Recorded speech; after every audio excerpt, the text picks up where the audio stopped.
Hello বন্ধুরা, সবাই কেমন আছো? আশা করছি সবাই ভালো আছো। আর আমার কথা তো ছেড়েই দাও, কারণ আমার এত শরীর খারাপ আর বলো না। আমার কথা শুনে তোমরা বুঝতে পারছো যে আমার কতটা শরীর খারাপ। কালকে দিয়ে এত জ্বর আমার যে আমি কথা বলার মতো অবস্থাতেও নেই। তাও একটু সুস্থ হলাম কি না হলাম তোমাদের সাথে ভিডিও করার জন্য চলে এলাম।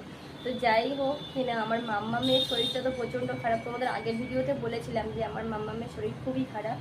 তো মাম্মামকে নিয়ে বাপের বাড়ি গিয়েছিলাম, ওখান দিয়ে চলে আসলাম। তোমাদেরকে বলেছিলাম যে আমি বাড়ি চলে যাচ্ছি, ওর শরীর খারাপ। তো এত শরীর খারাপ ছিল যে ওকে হাসপাতালে ভর্তি করতে হয়েছিল। তো 3 দিন হাসপাতালে ভর্তি থাকার পর কালকে বাড়ি এনেছি। তো কালকে দিয়ে আমার আবার জ্বর এসেছে। তো চলো আজকে রাতের মেনুটা তোমাদের সাথে শেয়ার করা যাক। তো বন্ধুরা দেখো, এখানে আছে শিং মাছ দিয়ে কুলেখাড়া পাতা দিয়ে আর পেঁপে দিয়ে তরকারি, কেননা যেহেতু বাড়িতে সবাই অসুস্থ তার জন্য। আর এদিকে দেখো, দোকানে গিয়েছিল মাম্মামকে নিয়ে, সবে বাড়িতে ঢুকলো। মিস্টার